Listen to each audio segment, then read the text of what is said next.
Hello everyone, आज हम the First Flight chapter 10 the sermon at Banaras करेंगे। तो आइए आज हम एक पैसेज पढ़ते हैं। तो ये आप लोगों ने 6th क्लास में भी पढ़ा होगा हिस्ट्री की बुक में। तो ये चैप्टर बुद्धा से रिलेटेड है।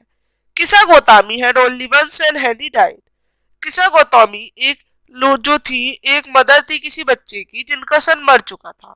इनर ग्रीव, और उसी के दुख में, एक तरह से उसके सदमे में, she carried the dead child to her neighbour. वो अपने बच्चे को, मरे हुए बच्चे को अपने नेबर्स के घर, लोगों के पास ले गई कि वो उसे ऐसी दवाई दे कि वो जिससे पुनः जीवित हो जाए। पर लोग उसे भगा देते, कह देते she has lost her mind, वो पागल हो चुकी है, उसका लड़का मर चुका है। एट लैंड जो किसा गोतामी थी, वो एक अच्छे आदमी से मिलती है जो उसे क्या कहता है, जो उसे कहता है कि मैं तुम्हें कोई मेडिसिन तो नहीं दे सकता, ना कोई मेडिसिन दे सकता हूँ, बट मैं एक फिजिशियन को जानता हूँ जो शायद से तुम्हारी मदद कर सके। Pray tell me sir who is it. वो गर्ल कहती है कि आप मुझे बताइए कौन है। जो मैन होते हैं वो कहते हैं वो सखियों के मुनि है, सक्या से रिलेटेड थे बुद्धा, और उनका नाम है बुद्धा। किसागो टॉमी जो है वो बहुत ही खुशी हो जाती है और दौड़ते दौड़ते उनके पास पहुंचती है और कहती है कि आप मुझे कोई ऐसी दवाई दे जिससे ये सही हो जाए। तो वो कहता है कि मेरे पास हैंडफुल ऑफ मस्टर्ड सीड लाओ, सरसों के बीज लाओ, और ऐसे घर से लाना कि जहां आज तक कोई मरा ना हो। तो वो उस पहले इतना सोचती नहीं है, वो भाग भाग के चली जाती है। तो आप सभी जानते हैं कि ऐसा कोई भी घर नहीं है जहाँ किसी की डेथ हुई हो। सभी के पूर्वज की डेथ हुई होगी, किसी की तो डेथ हुई होगी, किसी नेबर के घर में डेथ हुई होगी। सपोज ऐसा तो नहीं है ना कि डेथ ही नहीं हुई कोई। तो वाई वॉज किसा गोतामी ग्रीविंग। तो किसा गोतामी हैड ओनली वन सन, उनका एक ही लड़का था जो कि मर चुका था, इसीलिए वो बहुत ही दुखी थी। What did she do with the child, वो चाइल्ड के संग क्या कर रही थी।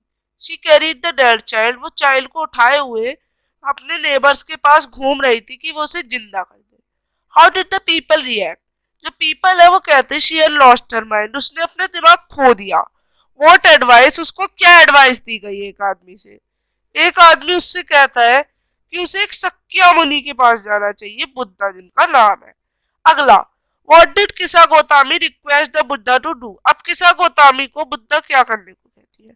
वो कहते हैं कि उन्हें एक ऐसी ऐसी दवाई दो जिससे कि मेरा लड़का सही हो जाए। अब बुद्धा क्या कहते हैं, बुद्धा कहते हैं कि आप मस्टर्ड लाए, मस्टर्ड सीड लाए, एक ऐसे घर से जहां कोई भी ना मरा हो। The antonym of found lost. Second question है कि वाई कोई भी हेल्प नहीं कर सकता था किसा गोतोमी की।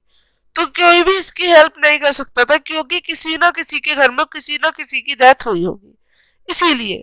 अब व्हाट डिड किता गोतोमी, किसा गोतोमी को क्या पता चला when she saw the city light by the beside, जब उसे ही दिखी लाइट, तो वो समझ गई कि जो लोग हैं वो मरते भी हैं और जीते भी हैं, सबकी लाइफ में सभी समय आते हैं। How could the wise gate piece of mind even after the death of the love one.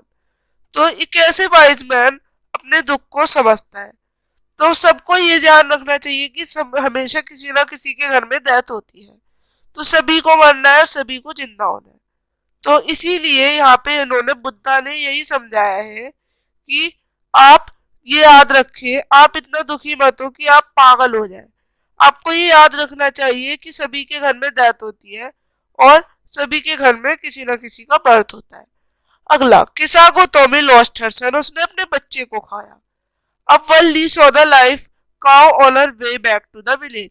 अब जब वो घर आ रही थी वापस, तो did they both have similar reaction, तो एक काउ मर चुकी थी, तो क्या दोनों के सेम रिएक्शन हो गए। तो किसागो टॉमी ने तो अपना दिमाग खो दिया था जब वो बच्चा मर गया था।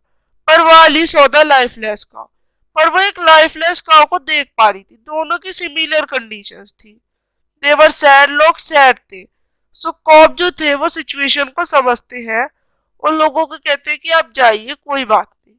तो इस तरह से वर्कशीट आप लोग करेंगे। यहाँ पे वर्कशीट्स आपकी खत्म होती है। अब हम मिलेंगे अगली वर्कशीट्स के संग, तब तक के लिए बाय।